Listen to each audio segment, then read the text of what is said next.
Welcome to That's Good Sports. I am Brandon. Happy birthday to my wife, Jessica Perna. Today we are celebrating by swapping seats when we watch Netflix tonight. She's very excited to see what the left side of the couch feels like for her special isolation birthday.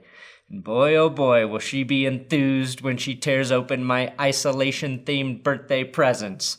That's not just any big gulp, that's a big gulp filled with hand sanitizer, baby. And here's a 24-karat gold-framed picture of toilet paper.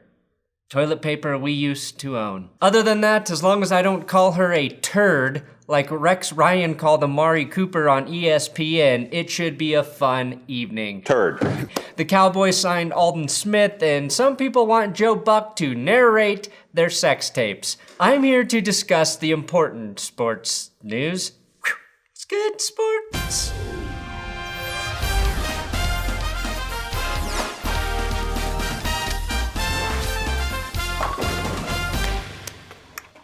Please subscribe to this YouTube channel.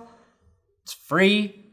I do have an urgent PSA, pubic styling announcement sponsored by Manscaped. The Lawnmower 3.0 is available. After more than 18 months of development, the Lawnmower 3.0 is the greatest ball trimmer ever created. The 3.0 features an LED light to illuminate the darkest crevices when grooming below the belt, the new no-slip diamond textured grip, new anti-tug trimmer guards, and the advanced skin-safe technology that your testes testified in the name of with the Lawnmower 2.0. The Lawnmower 3.0 packages a longer battery life up to 90 minutes, and you can use my new link, manscaped.com/goodsports, to get 20% off your order plus free shipping when you buy the Perfect Package 3.0 or sign up for the replenishment program, and you can get 2 free gifts, 20% off, and a replacement blade every 3 months that's compatible with both the Lawnmower 3 and 2.0. Again, the new link is manscaped.com/goodsports. There's a link in the description. You use that now instead of a promo code, okay?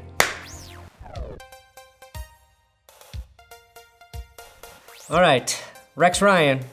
Really not a fan of Amari Cooper for some reason. To me, this is the biggest disappearing act in the National Football League. He doesn't show up on the road. He doesn't show up against, when the competition's good, when he's against the top corners, that guy disappears. I wouldn't have paid this turd. No way in hell. All right. No way in hell would I have paid this guy. To me, you pay Dak Prescott. Forget all those numbers. They're number one in the league because of Dak Prescott, not because of this guy. It's a deep draft at receiver. They made a huge mistake right here. I think that might be the least professional evaluation ESPN has ever aired of any player. And that includes their 30 for 30 on actual turds produced by NFL players. I never looked at steroids the same way after seeing Lyle Alzado's feces in that 30 for 30. Even his shit had roid rage. Now, the truth of the matter is Amari Cooper does disappear sometimes. It's why I criticized the Cowboys when the trade occurred. Aqib Talib and Chris Harris would shut him down completely. But to call him a turd seems mean-spirited, especially coming off a 1,189-yard season with 8 receiving touchdowns. Very unturd-like. Amari Cooper hasn't had any off-field issues that I can remember, but you know who has? Alden Smith, who was definitely not called a turd by Rex Ryan. Alden Smith was recently signed by the Dallas Cowboys on a 1-year deal worth up to $4 million with sack incentives. To be fair to Rex Ryan, Amari Cooper's contract did have turd incentives, which is very close to sack incentives when you think about it. Yeah, and Amari Cooper was the number 1 available wide receiver this free agency period, and he played his best football with the Cowboys, so it seems weird for that to be the reason Rex Ryan put his foot in his mouth. Oh. That's right, he doesn't need a reason to do that, does he? Now, Alden Smith is apparently sober, is getting ready for another chance in the NFL with the help of the Cowboys after playing last in 2015. Smith was averaging a little more than a sack a game with 33.5 sacks in 32 games, including a 19.5 sack season in 2012, before eventually spiraling down the bowl like a real Rex Ryan. Ryan has already issued an apology saying, "I can't believe I said that. Used that word. Amari. Obviously, it was a poor choice by me to say what I said about turds. Wow. I'm not really sure that counts as an apology, Rex, but that does officially make ESPN the first network to denounce turd shaming. To which I say, bravo! Bravo, ESPN! Now, I really hope Alden Smith is sober and that he's made the right changes in his life to be a productive member of society. I'm all about second chances or even third chances, which is why I buy all of Chance the Rapper's songs 3 times, like his hat recommends. But this is really Smith's 15th or 16th chance, isn't it? I mean, he had multiple DUIs, was stabbed, arrested for assault weapon possession, had domestic charges, live streamed himself smoking weed, was the driver in a hit and run situation, and maybe most memorably yelled bomb in an airport. Can't say bomb on an airplane. Bomb, bomb, bomb, bomb, bomb, bomb, bomb, bomb, bomb, bomb, bomb, bomb, bomb, bomb. You gonna arrest me? Now, Robert Kraft used the Patriots team plane to transport 1 million N95 masks from China to Massachusetts hospitals. Now, we all know that as soon as the idea of going to Asia came up, so did Robert Kraft. I really do respect this move by Kraft, who also donated an extra 300,000 masks to New York, totaling around 1.4 million in total purchased. You know the world is fucked up if I think it's important to compliment Robert Kraft and Tom Brady in the same episode. Brady partnered with Meals on Wheels to donate 10 million meals to help feed people during this screwed up time on Earth. The bad news is all of those meals will follow the strict, disgusting dietary regulations of the TB12 method. Sorry, hungry people, no strawberries, processed grains, dairy, or tomato-based sauces for you. Here's what a plate of spaghetti will look like when Tom Brady feeds you. Yum. I know what you're thinking. Why are you showing Tom Brady and Robert Kraft respect? Tom's still a cheater and Robert still thinks he carries all of his stress in his taint, and the only way to release that stress is through vigorous prostate massages. Yes, I get that, but I'm not an asshole, okay? Both Tom and Bob are doing great things to help other people, and we should acknowledge that. Nobody has to help, and one of the most revolting things I've seen on social media is people shaming athletes for giving money because they're rich. If you're one of the people who says some shit like, Mark Davis donating $1 million is the equivalent of me giving like $20, you're wrong.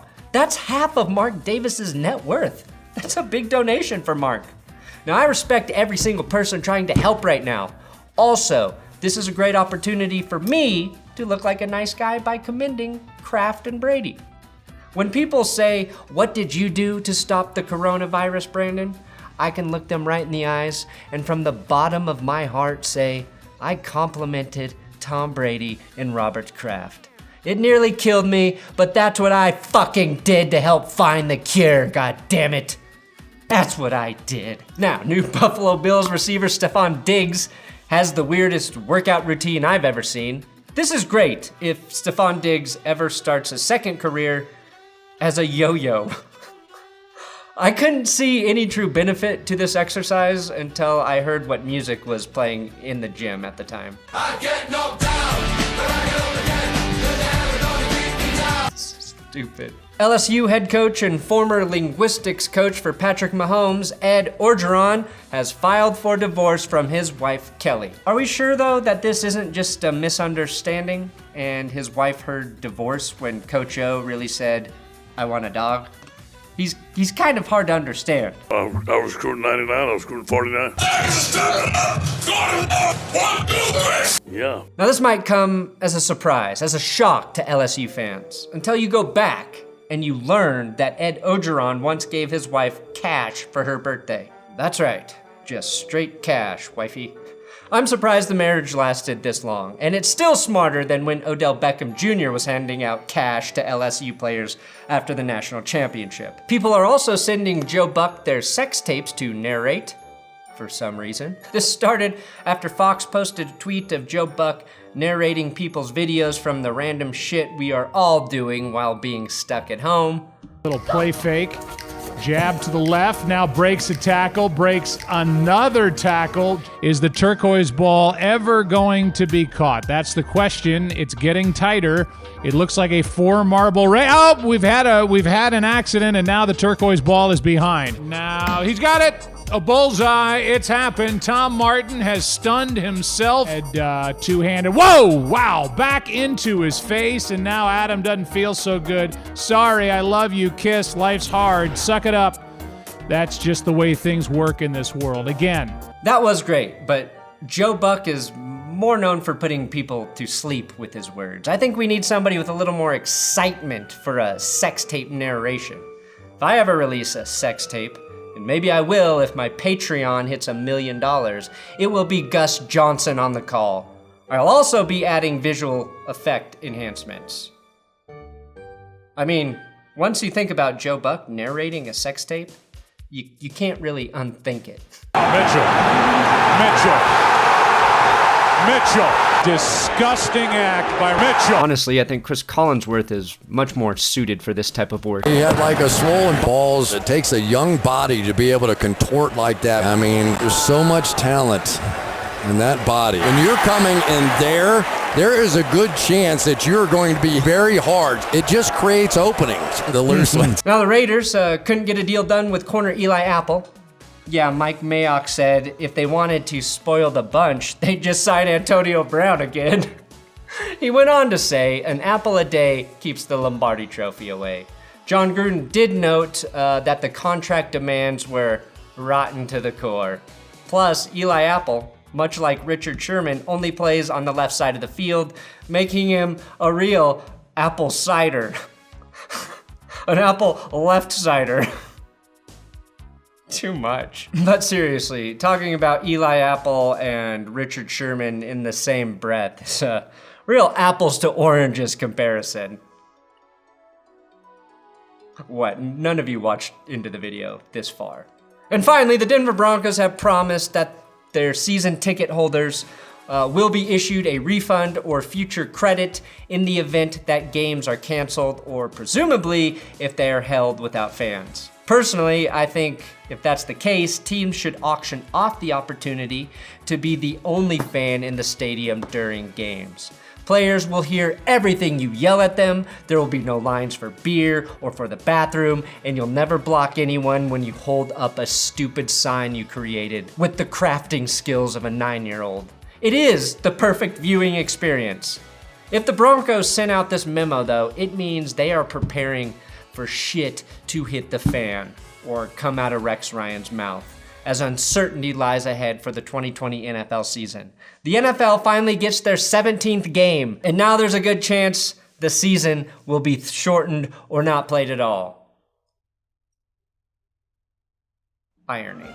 Thanks for watching another episode of That's Good Sports. Please subscribe here on YouTube if you can, and I know you can because it's free and it's easy, and you just hit a fucking button that says subscribe, and then you know when I make videos if you click the notification button. That's all you gotta do.